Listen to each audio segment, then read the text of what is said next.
रामकृष्ण हरी माऊलींनो सर्वांना गौरीचा नमस्कार। तर कशा आहात सर्वांचं गौरीच्या किचनमध्ये स्वागत आहे। गणपती बाप्पा उठले आणि आपल्याला पितृपाठा चालू झालाय। तर उद्या आपल्याला पित्र आहेत, तर पित्रासाठी सर्व काही तयारी करून घेतलेली आहे। तर इथं कारले घेतले, डांगर घेतले, भेंडी, मेथी, आळूची पानं, गवार हे सर्व साहित्य घेतलेले आहे। त्याच्यासाठी लागणारी मिरची सुद्धा आपण इथे काढून घेतलेली। मिरचीमध्ये हिरवी मिरची, लसूण आणि जिरे घेतलेले। बाकीचं मीठ आपण वरतूनच घालणार आहोत। तर सगळ्या भाज्या आपण तयार करून घेणार आहोत। तर तुमच्याकडे पित्रासाठी कुठल्या भाज्या घेतात ते नक्की मला कमेंटमध्ये कळवा। तर पित्रासाठी लागणारं सर्व साहित्य मी इथे घेतलेले आणि सर्व मी पदार्थ तुम्हाला दाखवणार आहे। आपण काय काय पित्रासाठी बनवतो, काय काय नाही, खीर, कढी वगैरे वगैरे तुमच्याकडे काय असेल ते। तर आता हे सर्व भाज्या मी स्वच्छ धुवून घेतलेल्या आहे आणि आता आपण ह्या भाज्या वेगवेगळ्या शिजवून घेऊया। आळूची वडी बनवून घ्यायची आहे, मिरची दळून घ्या, थोडी थोडी मिरची घालायची म्हणून एक खटी मी मिरची इथे काढून घेतलेली आहे। 20 ते 25 हिरवी मिरची घेतलेली आहे, लसूण घेतलेला आहे आणि इथे घेतलेले आहे जिरे घेतलेले 2 चमचे, छान असे बारीक दळून घेऊया। इथं आपल्याला सर्व भाज्या तयार आहेत। तर भाज्या बघा, इथं मी शाकभाजी बनवून घेतलेली आहे, सार बनवून घेतलेला आहे म्हणजे कटाची आमटी।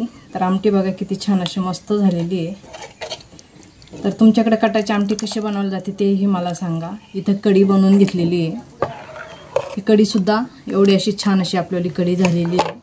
आळूच्या वड्या, याच्यामध्ये आळूच्या वड्या, डांगर सगळ्या भाज्यापाल्या आहेत। हे मिक्स भाज्या म्हटल्यानंतर याला म्हणतात शाकभाजी।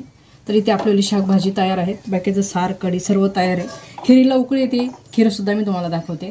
पण मग आपलं सर्व साहित्य तयार आहे बघा। इथं आपण खीर बनवून घेतलेली, खीर पण आपल्याला एकच नंबर अशी झालेली आहे।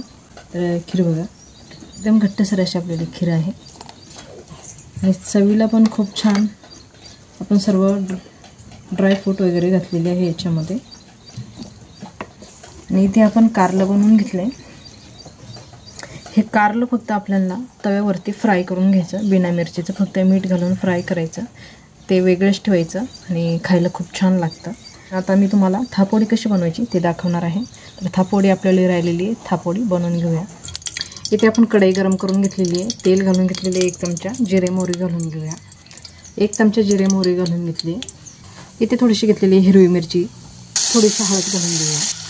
जेवढी वडी बनवायची तेवढं पाणी घालून घ्यायचं। मिरची छान अशी परतलेली आहे, आपल्याला पाणी घालून घेऊया। चवीनुसार मीठ घालून घेऊया।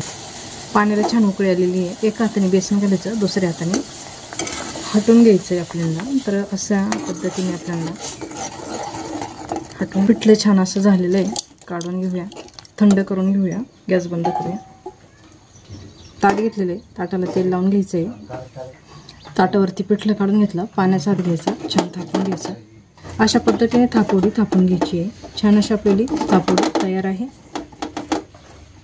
आता आपण भजी वगैरे तळून घेऊया।